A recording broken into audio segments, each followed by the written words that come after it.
ఈ స్థలాన్ని చూడండి.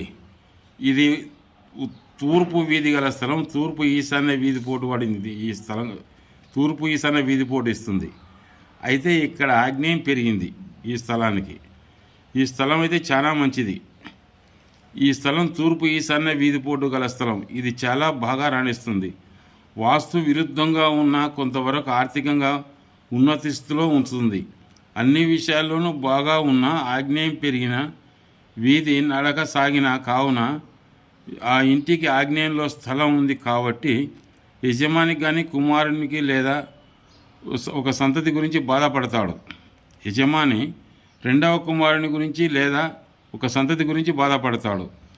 లేదా కోర్టు స్టేషన్లో చుట్టూ తిరగడం, రెండవ వివాహం జరగడం, పెళ్ళైన తర్వాత ఆడపిల్ల ఇంటికి చేరడం, యాక్సిడెంట్ జరగడం, అనారోగ్య కారణంగా డాక్టర్లకు ఆసుపత్రులకు లాభం చేకూర్చడం, ఆడ సంతతి మాత్రమే కలిగి ఉండడం జరుగుతుంది. అగ్ని ప్రమాదాలు జరగడం, భార్యాభర్తలకు దూరంగా ఉండడం కూడా గమనిస్తాం.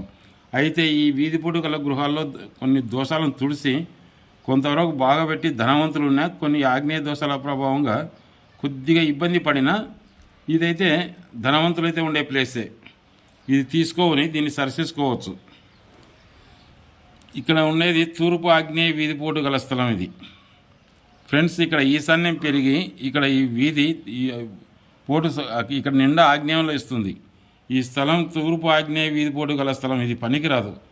తూర్పు ఆగ్నేయ వీధిపోటు గల స్థలం ఈశాన్యం పెరిగి వీధిపోటు మాత్రం తూర్పు ఆగ్నేయంలో ఇస్తుంది. దీని ప్రభావంగా యజమానురాల మీద సంతతి మీద బలంగా పనిచేస్తుంది. ఈ వీధిపోటు గృహాలకు ఆగ్నేయ దోషాలు వర్తిస్తాయి. అగ్ని ప్రమాదాలు జరగడం, యాక్సిడెంట్ జరగడం, భార్యను కోల్పోవడం, ఆడపిల్లలు భర్తలు వదిలి చనిపోవడం కానీ, పుట్టింటికి చేరడం కానీ, అంగవైకల్యంగా సంతతి అమాయకులు ఉండడం కానీ, కోర్టులో ఆస్తులు ఇరుక్కొని జైల్లో పడడం, జైలు చెల్లించడం ఆగ్నేయ దోషాలు. ఆగ్నేయ దోషాల వలన రెండవ కుమారుని మీద ఎక్కువగా చూపుతాయి. కాబట్టి ఈ స్థలం వీధిపోటు ఉన్న స్థలం కొంచెం ఇబ్బంది పెడుతుంది.